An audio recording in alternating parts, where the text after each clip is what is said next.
Stoicism is unlike any other philosophy in the world. Almost 2,000 years have passed since its origin. Its teachings still remain relevant in today's contemporary world, and they continue to astonish us with their timeless wisdom. We have control over how we approach things. Rather than imagining a perfect world, a utopia, the Stoic practices realism and pragmatism while pursuing one's self-improvement through virtues such as wisdom, understanding the world without prejudice, logically and calmly; courage, facing daily challenges and struggles without complaints; justice, treating others fairly; and temperance, voluntary self-restraint or moderation. People who cultivate these virtues can bring positive change in themselves and in others. Today, we colloquially use the word Stoic to mean someone who faces pain or hardship without the display of feeling, someone who remains calm under pressure, avoiding emotional extremes. While this notion is important to Stoicism, the philosophy goes beyond just an attitude. Stoicism can help us find calmness in a world filled with pain, anxiety, and insatiable desires.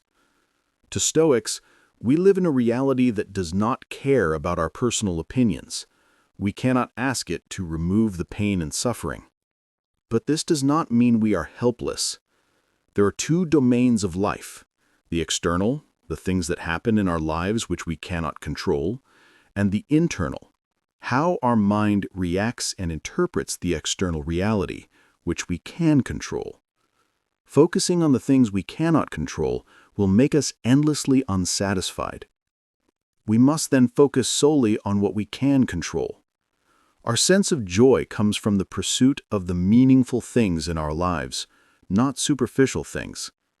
A truly satisfied person is someone who can live without the things that he desires or feels comfort with.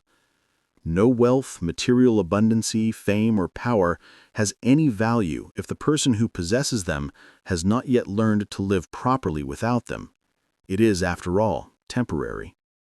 As Marcus Aurelius puts it, almost nothing material is needed for a happy life, for he who has understood existence.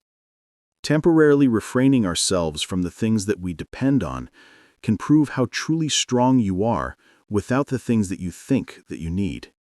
Only then can we know that we have been using them, not because we needed them, but because we had them.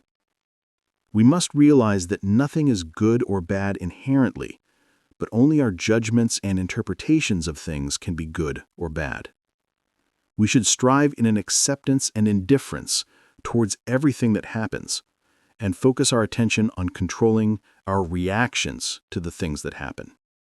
Acting virtuously regardless of misfortunes life might bring us.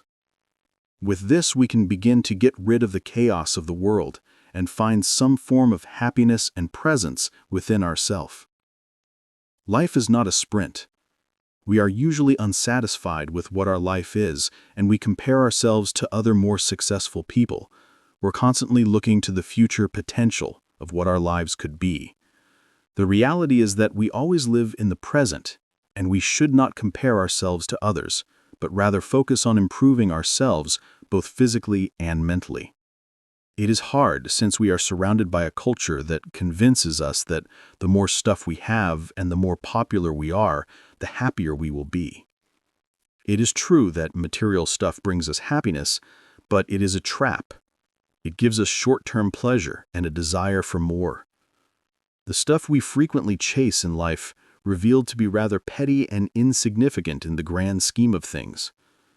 We must define our happiness not by what we own or achieve, and certainly not by how others see us, but by how we think, how we view ourselves, and how we live our own life through our virtues.